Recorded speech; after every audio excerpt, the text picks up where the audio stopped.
எத்தனை பேருக்கு சங்கரலிங்கனார் அவர்களை பத்தி தெரியும்? இன்னைக்கு அக்டோபர் 13, 1956 அவருடைய இறந்த நாள்.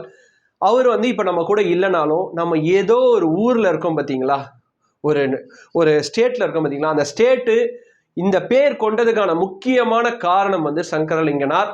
எஸ், தமிழ்நாடு அப்படின்ற பேர் இந்த மாநிலத்திற்கு வேணும், எங்களுக்கு மெட்ராஸ் வேணாம் அப்படின்னு சொல்லி கிட்டத்தட்ட 73 அம்ச கோரிக்கைகளோட 76 நாட்கள் உண்ணாவிரதம் இருந்து அக்டோபர் 13ஆம் நாள் தன்னுடைய உயிரை விட்ட சங்கரலிங்கனார் அவர்களோட நினைவு நாள் தான் இன்னைக்கு.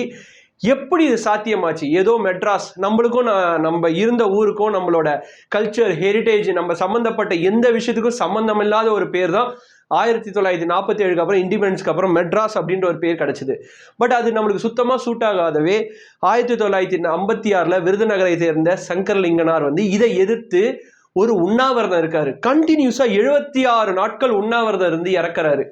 இதுக்கு பின்னாடி எவ்வளோ ஒரு சாட்டிஸ்ஃபேக்ஷன். இறந்த பின்பும் அந்த பேர் அவ்வளோ சீக்கிரத்தில் கிடைக்கல.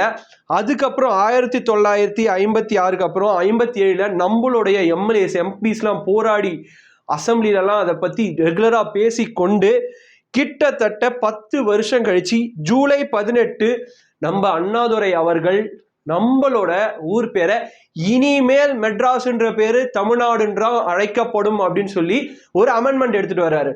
அதுக்கப்புறம் கிட்டத்தட்ட 2 வருஷம் போராடி ஜனவரி 14, 1969 கெசட்ல தமிழ்நாடு அப்படின்ற ஒரு பேரை ரெஜிஸ்டர் பண்றாங்க.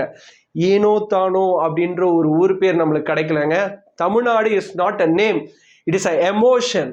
ஸோ இந்த மாதிரி இந்த ஒரு விஷயத்த ஃபர்ஸ்ட் டைம் கேள்விப்படுறவங்களுக்கு இந்த வீடியோவை கண்டிப்பாக ஷேர் பண்ணுங்க. உங்களுக்கு இந்த வீடியோ பிடிச்சிருந்தா லைக் பண்ணி கமெண்ட் பண்ணுங்க. மறக்காம கார்த்திக் ரவிச்சந்திரன் சேனலை சப்ஸ்கிரைப் பண்ணி வச்சுக்கோங்க.